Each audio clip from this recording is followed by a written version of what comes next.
کہ موت کے وقت بھی آپ کلمہ پڑھ لو گے تب بھی آپ کی مغفرت کا اسباب ہو جائیں گے، مگر آپ نے کہا کہ لوگ کہیں گے کہ اپنے آبا و اجداد کے دین کو چھوڑ کر اپنے بھتیجے کے دین پر چلا گیا، اس لیے میں یہ بات کرنے کے لیے تیار نہیں ہوں۔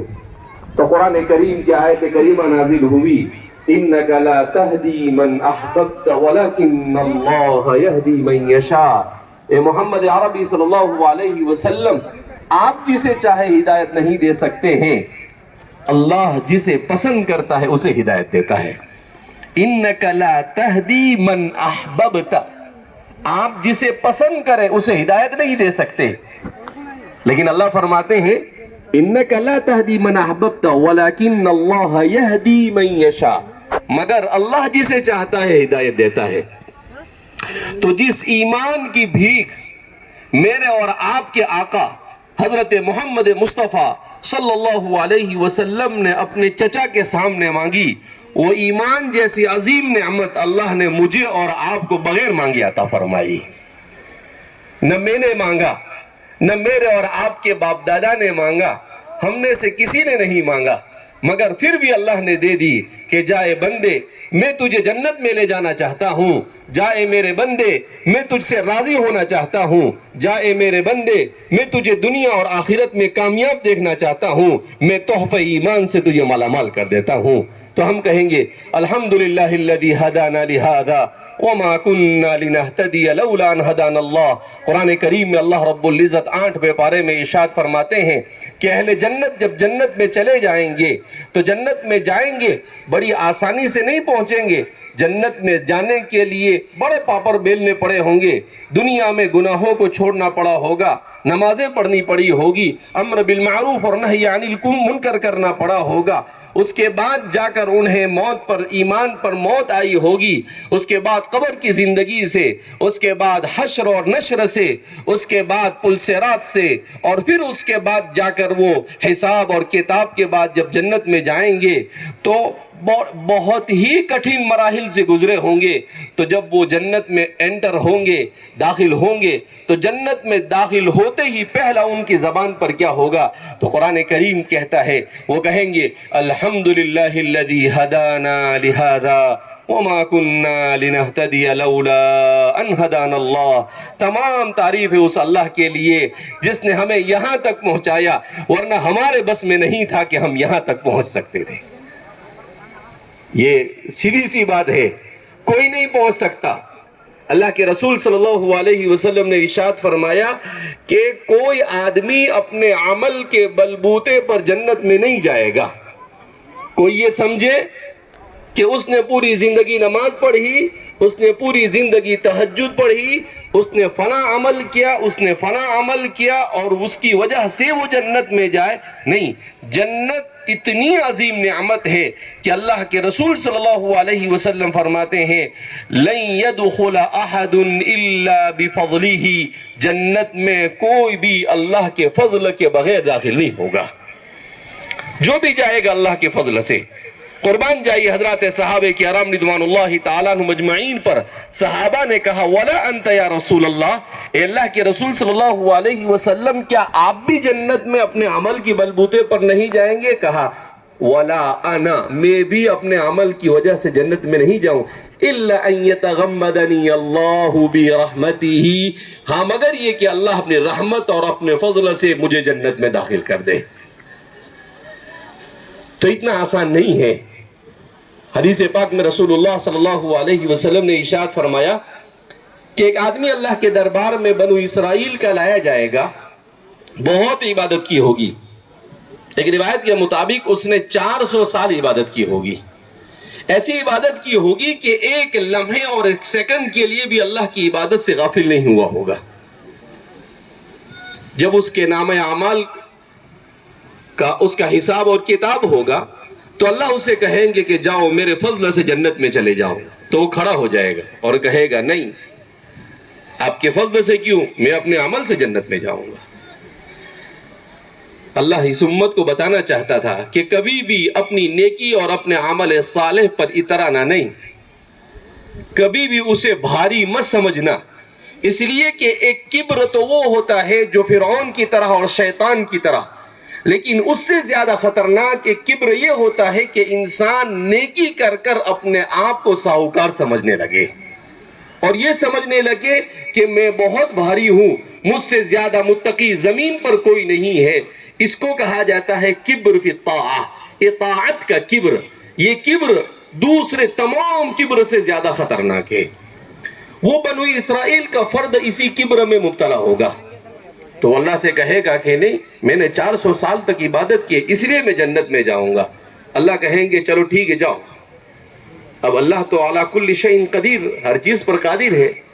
اللہ رب العزت وہاں پر موسم ایسا بنا دیں گے کہ وہ جنت کی طرف جا رہا ہوگا، اچانک اسے پیاس لگے گی، اتنی شدت سے پیاس محسوس ہوگی کہ وہ اپنا ایک دوسرا قدم آگے بڑھا سکے گا نہیں۔ کیوں؟ اس لیے کہ اللہ اس کے ارد گرد ٹیمپریچر کو اتنا گرم اور اتنا شدید کر دے گا کہ وہ پیاس سے دوچار ہوگا۔ وہ کہے گا مجھے ایک گھٹ پانی پہ چاہیے، تو اللہ کہیں گے کہ ایک گھٹ پانی ملے گا 100 سال کی عبادت پر۔ کتنا؟ 100 سال۔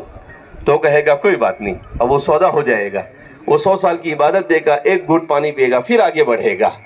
اب 300 سال کی عبادت بچی ہے، پھر وہ آگے بڑھے گا، پھر پیاس لگے گی، کہے گا پانی چاہیے، کہا 100 سال کی عبادت اس کی قیمت ہے ایک گھٹ کی۔ ابھی 4 قدم چلے گا وہاں تک کہ 400 سال کی عبادت کیا ہو جائے گی؟ ختم ہو جائے گی۔ اس کے بعد اللہ کہیں گے کہ جاؤ اب جنت میں کیسے جاتے ہو، اپنے عمل سے جا کر بتاؤ۔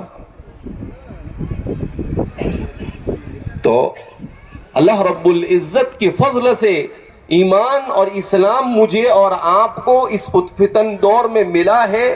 اب اللہ سے یہ دعا کرنا ہے کہ یہ ایمان اور اسلام ہمارے ساتھ موت تک رہے۔ اس لیے کہ یہ ضروری نہیں ہے کہ مل گیا، اس کا مطلب یہ ہے کہ نحن ابناء اللہ و احباؤہ۔ یہودیوں کو بھی ایمان ملا تھا مگر وہ اپنے ایمان پر اترانے لگے اور کہنے لگے نحن ابناء اللہ، ہم تو اللہ کے بیٹے ہیں، و احباؤہ، ہم تو اس کے چہیتے ہیں، لہذا اس بنا پر ہمارے آگے تو کوئی نہیں جا سکتا ہے۔ اللہ رب العزت نے کہا ضربت علیہم الذلۃ والمسکنہ، کہا اچھا تم یہ سمجھتے ہو کہ تم ہی ہو، تمہارے علاوہ کوئی نہیں؟ اللہ کہتے ہیں کہ نہیں، میں تو انصاف کرنے والا ہوں۔ تم اگر یہ سمجھتے ہو کہ تم اللہ کے چہیتے ہو، نہیں، میری ساری مخلوق میری بنائی ہوئی ہے، سب میرے ہی چہیتے ہیں۔ تلک امانیہم ولا امانی اہل الکتاب، اللہ فرماتے ہیں کہ ان کی تمنائیں اور تمہاری تمنائیں امت مسلمہ صرف آرزو اور تمناؤں پر جنت نہیں ملنے والی ہے، اللہ کی رضامندی نہیں ملنے والی ہے۔ اس کے لیے انسان کو پاپڑ بیلنے پڑیں گے، اپنے ایمان کو موت تک بچا کر لے جانا پڑے گا، اعمال صالحہ کو اخلاص و للہیت کے ساتھ کرنا پڑے گا، اللہ رب العزت کی رحمت اور فضل کو ہمیشہ مستحضر رکھنا پڑے گا، اللہ کی مخلوق کو تکلیف نہ پہنچے اس کی کوشش اور فکر کرنی پڑے گی۔ یہ ساری چیزیں اپنی اولاد کی صحیح تعلیم و تربیت کی فکر کرنی پڑے گی۔ انسان بن کر، مومن بن کر، مسلمان بن کر جتنی ذمہ داریاں اسے سونپی گئی ہے، ان تمام ذمہ داریوں کو جب وہ ادا کرے گا تب جا کر ایمان اور اسلام موت تک باقی رہے گا۔ اور جب یہ موت تک باقی رہے گا تو اللہ کے رسول صلی اللہ علیہ وسلم نے ارشاد فرمایا من کان آخر کلامہ لا الہ الا اللہ دخل الجنہ، جو اس دنیا سے رخصت ہو رہا ہوگا اور اس کی زبان سے لا الہ الا اللہ جاری ہو رہا ہوگا، دخل الجنہ، وہ سیدھا جنت میں داخل ہو جائے گا۔ مگر اتنی آسانی سے موت کے وقت زبان پر کلمہ نہیں آتا ہے جتنا آسان میں نے اور آپ نے سمجھ رکھا ہے۔ ایک بہت بڑے سرجن ڈاکٹر نور محمد نور، انہوں نے کتاب لکھی ہے کیا آپ موت کے لیے تیار ہیں؟ اس میں انہوں نے اپنے مشاہدات کو جمع کیا ہے۔ ان کے پاس چونکہ وہ ایمرجنسی ڈپارٹمنٹ میں تھے، ایسے ڈپارٹمنٹ میں تھے جہاں پر بالکل بہت کرٹیکل اور بہت زیادہ سیریس کیس ہوتا تھا وہی آتا تھا۔ وہ جماعت سے منسلک تھے، تبلیغ جماعت سے منسلک تھے، تو بہت سارے لوگوں کو ان کے سامنے موت آئی، تو انہوں نے ان تمام اپنے سامنے مرنے والے لوگوں کے کچھ دنوں کے بعد ان کے ذہن میں خیال آیا کہ ان لوگوں کے قصے لکھنے چاہیے مجھے. تو انہوں نے ان کے قصے لکھنا شروع کیا اور وہ ایک کتاب کی شکل اختیار کر گئی. انہوں نے کسی عالم سے کہا کہ بھئی میں نے یہ قصے لکھے ہیں، ذرا اس کو کتاب کی شکل میں مرتب کر دو. تو انہوں نے اس کو کتاب کی شکل میں مرتب کیا. اس میں بہت اچھا کام کیا جنہوں نے بھی کیا کہ انہوں نے کہا کہ اللہ کے رسول صلی اللہ علیہ وسلم نے ارشاد فرمایا ہے کہ صرف یہ نہیں ہے کہ آدمی کی زبان پر کلمہ کب جاری ہوتا ہے. تو فرماتے ہیں کہ جو آدمی ایمان عمل صالح کے ساتھ پوری زندگی گزارتا ہے اخلاص کے ساتھ، تو اس کی زبان پر کلمہ جاری ہوتا ہے. اور جو اپنی زندگی میں ان چیزوں کو پسند نہیں کرتا، اس کی زبان پر کلمہ جاری نہیں ہوتا ہے.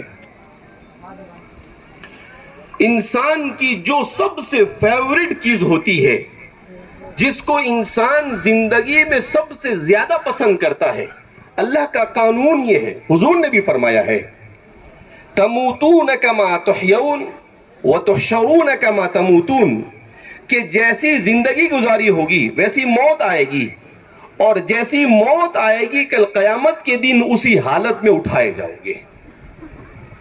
تو اب وہ فرماتے ہیں کہ اتنے حیرت انگیز واقعات اس میں انہوں نے لکھے ہیں.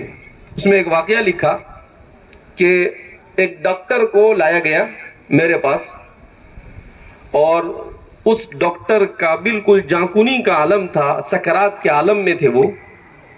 میں ان کو کان میں یہ بولتا رہا اشہد ان لا الہ الا اللہ و اشہد ان محمدًا عبدہ و رسولہ، تلقین کرتا رہا کلمے کی.